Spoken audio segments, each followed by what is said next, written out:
Non, mais les gars, c'est trop grave ce qui se passe au Real Madrid. En fait, j'ai l'impression que toi et moi, on peut travailler au Real Madrid. Toi et moi, on peut travailler au staff médical du Real Madrid. C'est compliqué, c'est très grave ce qui se passe là. Entre le fait que des médecins qui travaillent avec ChatGPT, s'il vous plaît, ChatGPT gratuit, le Real qui vit des nutritionnistes professionnels qui connaissent leur métier, qui décident donc de virer l'être humain qui maîtrise à peu près ce qu'il fait pour se confier à ChatGPT, gratuit. Entre ça, on a un autre médecin, ou du moins des médecins. Tu viens voir le médecin, tu expliques au médecin que bon, j'ai mal à la tête, je ne comprends pas ce qui se passe, j'ai des maux de tête. Le médecin, il te dit, allez, tends ton pied, il ausculte ton pied. Il te dit, ah, c'est le genou. Ah ouais, je constate que le genou ne va pas. Mais je t'ai dit que j'ai mal à la tête. Qu'est-ce que mon genou a à voir avec ma tête? C'est ce qui se passe avec le Mbappé. On a parlé du Mbappé. Comment se fait-il que il vient, on sait tous qu'il a mal au genou, on sait tous qu'il a un problème au genou. Il vient, il le voit. Je suis sûr qu'il n'a pas vu un seul médecin. Il a sûrement vu plusieurs médecins. Ils se sont consultés entre eux. Et malgré ça, ils réussissent à se tromper de pied, à se tromper de genou, à se tromper. Et il faut, c'est-à-dire que, non, c'est un sketch. Bref, les amis, aujourd'hui on va parler de l'actualité du Real Madrid.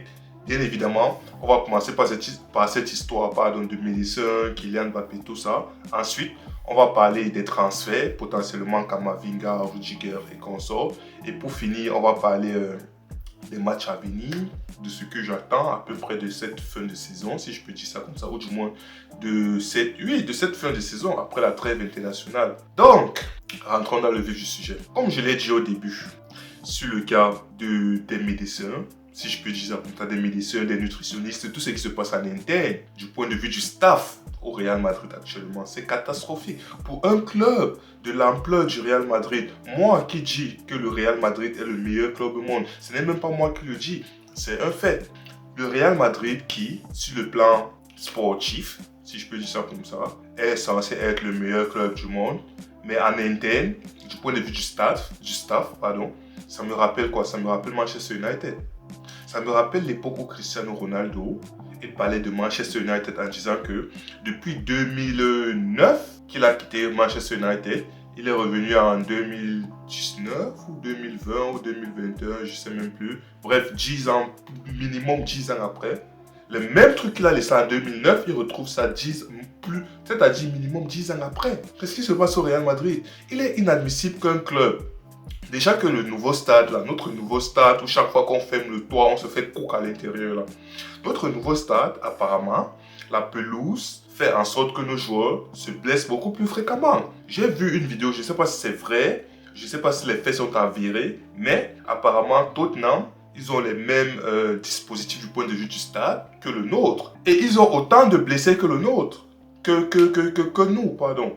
Donc, je ne sais pas si cette histoire de pelouse, cette histoire de stade, pelouse rétractable, pelouse, stade qu'on peut transformer pour place de concert, stade qu'on peut transformer pour place d'événement, le gazon qu'on met sous la terre pour traitement de je sais pas quoi. Je ne sais pas si cette histoire-là, c'est vraiment ça qui cause nos blessures actuellement. Parce que c'est trop, c'est abusé. On a énormément de blessures. Et très souvent, on a à peu près les mêmes blessures. Ligaments croisés, les trucs comme ça. Des blessures graves. On parle de Militao, on parle des Rudiger, on parle des Cavaral, on parle aujourd'hui maintenant de Rodrigo.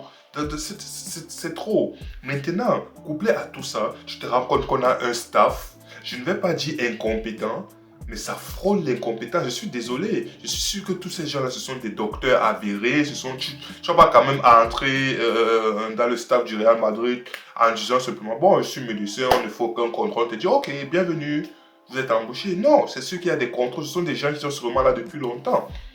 Comment se fait-il que des médecins de cet acabit, pour ce genre d'institution, ils réussissent à être aussi nuls?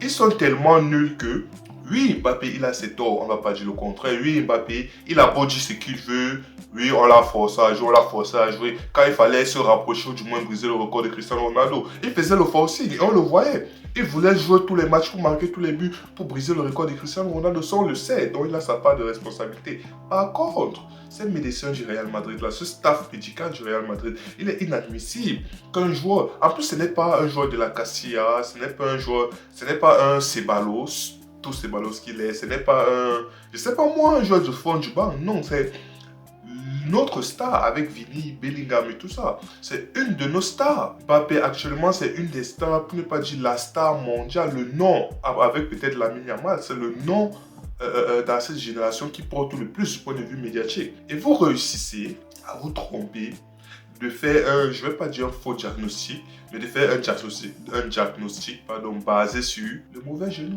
Je sais, c'est-à-dire que c'est ahurissant, c'est scandaleux. Au point où il était obligé de retourner à Paris pour aller voir les médecins à Paris, pour expliquer son affaire et pour dire pardon, consultez-moi cette histoire.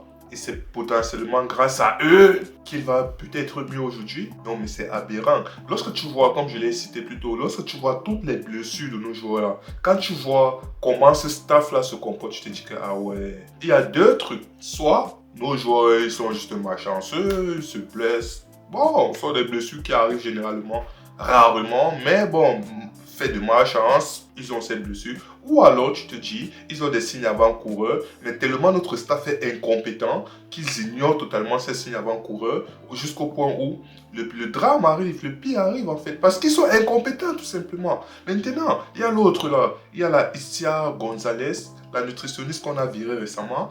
Lorsqu'on l'a virée, elle a un peu défrayé la chronique parce qu'elle se plaignait de certains, de 2-3 trucs au Real Madrid. Mais aujourd'hui, elle est revenue, elle a remis une couche. Elle dit qu'on l'a virée.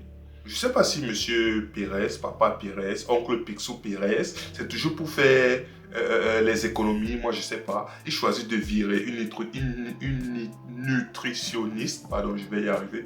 Il choisit de virer une nutritionniste, donc c'est son métier, qu'on a à peu près ce que c'est, pour la remplacer par ChatGPT. Et tellement c'est un radin, ChatGPT gratuit s'il vous plaît. Je suis dépassé, je suis scandale, je sais même pas quoi dire en fait. C'est un sketch. C'est un sketch. Notre club, c'est un sketch. Comment est-ce qu'on en est arrivé là? Vous voyez que apparemment, les problèmes sont sur tous les étages. Au niveau du stade, au niveau des joueurs sur la pelouse, au niveau des joueurs eux-mêmes, que ce soit professionnellement ou dans la vie privée, au niveau de l'institution, au niveau du président, au niveau du staff. Il n'y a rien qui va. Il n'y a absolument rien qui va. Même lorsque on a à peu près traversé la tempête, on est sur une période où waouh, bizarrement, tout va bien, malgré le fait qu'on s'attendait au pire. Des trucs comme ça sortent. Qu'est-ce que vous voulez que nous, en tant que supporters du Real Madrid, qu'est-ce qu'on doit penser? En fait, ce club, on est maudit ou c'est quoi? Qu'est-ce qui se passe? Bref, mis à part cela, prolongation de Vinicius. Comme d'habitude, c'est toujours les chaises musicales. Aujourd'hui, tu entends, oui, Florentino Pérez, il a fait de la prolongation de Vinicius sa priorité. Demain, tu entends, oui, l'entourage de Vinicius, ils sont en train d'explorer les pistes en Arabie Saoudite. Après, demain, tu entends, oui, Pérez, il a décidé d'écouter Vinicius. Après, demain, tu entends, oui, les discussions n'avancent plus, on ne connaît pas. Peut-être que Vinicius, on ne sait pas ce qu'il pense. Après, demain, tu apprends, oui, le Real Madrid est prêt à le laisser partir. Mais c'est quoi ce délire? C'est quoi ce délire, putain?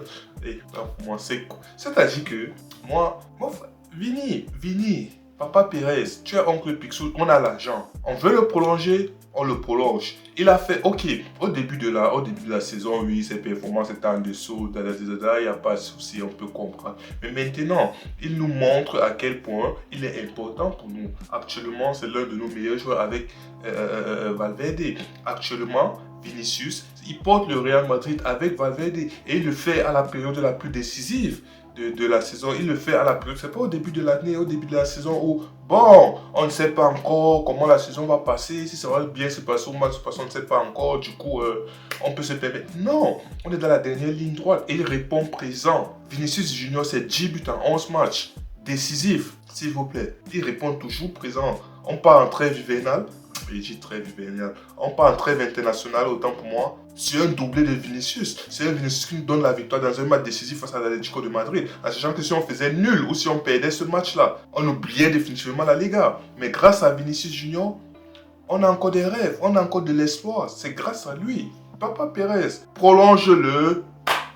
Ok, s'il veut le même montant que Mbappé, il le mérite. Pour moi, même dès le départ, il le méritait. Mais bon, il le mérite. Prolonge-le. Maintenant, on a Kamavinga qui est potentiellement sur le départ pour Manchester United, si je ne me trompe pas, en sachant que Casemiro, il a dit à la fin de la saison, il arrête avec Manchester United. Du coup, il songera à prendre Kamavinga et le Real Madrid qui est ouvert aux propositions.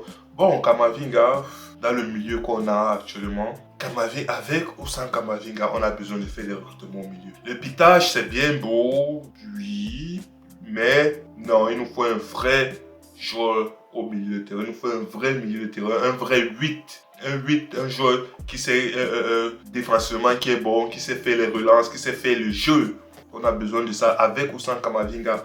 Si Kamavinga passe, c'est dommage parce qu'on perd un jeune joueur intéressant qui aurait pu progresser, mais jusqu'à présent il stagne du point de vue des blessures, du point de vue des performances. Il n'y a pas vraiment d'amélioration. Lorsque tu vois le Kamavinga qui est arrivé à 19 ans au Real Madrid, si je ne me trompe pas, le Kamavinga d'aujourd'hui, c'est pas comme s'il comment dire, il a explosé, ou bien il a passé un palier, ou bien il est devenu meilleur exponentiellement. Non, c'est quasiment la même chose. Donc, Kamavinga, oui, si aujourd'hui il part, bon, soit. Qu'est-ce que vous voulez que je dise? De toutes les façons, comme je l'ai dit, avec ou sans Kamavinga, on doit recruter au milieu de terrain. Ça, c'est un fait. On doit recruter en défense, on doit recruter au milieu de terrain. Si possible, j'ai entendu qu'il y a Hakimi qui est ouvert un transfert au Real Madrid. Monsieur Alexander-Arnold, on t'aime bien. Carvajal, lui, je crois, cette saison, c'est sa dernière saison. Retraite, c'est bon, c'est sa dernière saison. Capitaine Carvajal, merci pour tous les services. Je pense que c'est sa dernière saison. Si on peut récupérer Hakimi, s'il vous plaît, Pérez, papa Pérez, je sais que tu ne m'écoutes pas. Peut-être tu vas jamais m'écouter. I don't know. Mais si on peut récupérer Hakimi, fonçons. Kamavinga, tu es parti. Merci pour les services, merci pour les travaux. Au revoir. Hakimi veut venir. Pardon, prenons Hakimi. Alexander Arnold qui soit remplacé, il n'y a pas de souci. Hakimi. Si on a l'opportunité de prendre Hakimi, s'il vous plaît. Maintenant, comme je l'ai dit au milieu de terrain, on a besoin d'au moins 2 milieux de terrain. Minimum. Latéral droit, Carreras, Fran Garcia, Mendy, quand il joue, ça fait à 3. Bon, on peut gérer, mais latéral gauche, autant pour moi. Kamavinga, c'est dur, je jure. Latéral gauche, Mendy, Fran Garcia ou. Maintenant, j'ai oublié son nom. Carreras. On en a assez à gauche, même s'il y a des blessures, il y a toujours moins une personne disponible. Mais à droite, c'est le désert. Lorsque Carvajal, qui est vieux, qui doit partir, il va partir, il ne restera que Alexander Arnold. Et Alexander Arnold, lui, est injury prone. Il est prompt aux blessures. Donc, il nous faut, comme je dis, si on a l'occasion de prendre Hakimi, s'il vous plaît, prenez Hakimi. Maintenant, en plus de ça, il y a Rudiger, prolongation de Rudiger ou pas prolongation de Rudiger. Pour moi, franchement, dans ce Real Madrid, prolongeons Rudiger. Oui, on ne va pas donner excessivement d'argent comme si c'était Rudiger Prime, je ne sais pas quoi, mais prolongeons Rudiger. Je suis sûr et certain qu'il est prêt, il est ouvert, il souhaiterait même continuer l'aventure au Real Madrid. Il ne sera pas trop exigeant du point de vue salarial. Donc, Pérez, tout le staff, la direction, le staff incompétent, la direction, tout ça, prolongeons Rudiger. Et pour finir, il y avait quoi d'autre? Je crois là-dessus, transfert jusqu'ici, ça va. Alors, pour finir, les matchs à venir après la trêve. Je crois on affronte Girona. On va affronter Girona. Bref, après la trêve là, tous les matchs, chaque match sera comme une finale en fait. Chaque match, si franchement, on espère avoir des espoirs, ou du moins de l'espoir à Liga, parce que ça ne dépend pas de nous, ça dépend du FC Barcelone. Même si on les tape au Classico, ça dépend du FC Barcelone. Ils ont 4 points d'avance, donc ils peuvent se permettre 2 défaites, ou une défaite, un nul, mais ça ne dépend pas de nous. Donc, ce qui fait que dès que nous jouons là, ils reviennent de trêve internationale, tous les matchs sont des finales. Que ce soit le match qui va directement suivre, je crois, le week-end prochain face à Girona, ensuite Champions League, si je ne me trompe pas. Bref, tout ça, c'est une période vraiment charnière pour ce Real Madrid. J'espère, oui, supposons que tout se passe bien en trêve internationale, il n'y a pas de blessés, il n'y a pas de trucs chelous. Tous nos joueurs reviennent, on récupère notre effectif. Maintenant, l'Alchimie, là, nos deux, là, le Mbappé et son ami Bellingham, s'il vous plaît. On a créé une dynamique d'équipe là actuellement, ça fonctionne sans vous, ça fonctionne extrêmement bien, on est content, on est satisfait, on retrouve le Real Madrid qu'on aime, on retrouve le Real Madrid qui presse en équipe, qui attaque en équipe, qui a un bloc, qui a une identité, qui fait peur aux adversaires, on retrouve ce Real Madrid là, un Real Madrid structuré, même si c'est dans le désordre, un Real Madrid structuré dans le désordre. Alors nous là, Monsieur Mbappé, s'il te plaît, soit tu restes en attaque, tu fais les tes efforts, tu défends, ou tu pars à droite et tu restes là-bas. Tu restes à droite. Bellingham maintenant, il va profiter du fait que Valverde ne soit pas là pour retrouver du rythme, pour se réintégrer à l'effectif de manière beaucoup plus sereine. Parce que, qu'on le veuille ou non, le fait que lui-même il a vu comment le milieu de terrain du Real Madrid, avec les petits, les enfants, avec les Pitaches, avec les Arda Güler, Brahim Diaz, ça fonctionne. Je ne compte pas, je ne parle pas de Valverde et Tchouaméni parce que peu importe ce qui se passe, eux ils sont censés être titulaires. Donc avec les Pitaches et Arda Güler, Bellingham a vu comment ça se passait. Il a vu comment on a battu Manchester City. Il a vu comment on a géré face à l'Atlético de Madrid. Il a vu les progrès. Donc, lorsqu'il revient là, ces histoires d'ego. Parce que même lorsqu'il a joué contre l'Atlético de Madrid là, je ne sais même pas c'est combien il a fait, 5 ou 10 minutes qu'il a fait face à l'Atlético de Madrid. Il a recommencé à voir certaines patterns, il a recommencé à voir certaines tendances que je n'aime pas. Un Bellingham qui prend le ballon, qui porte la balle, Vinicius fait l'appel à gauche. Je ne sais pas qui fait l'appel à droite, il passe engouffré tout seul face à 4-5 joueurs. Ce truc, ce Bellingham égoïste là, s'il revient avec cette mentalité là, on a un problème, on a un sérieux problème. On aura un sérieux problème. Pardon, il a vu, Valverde ne sera pas là, donc techniquement, il remplacera Valverde dans l'effectif. Il a vu ce que Valverde fait. Il a vu comment ça se passe. Pardon, c'est tout ce que je demande.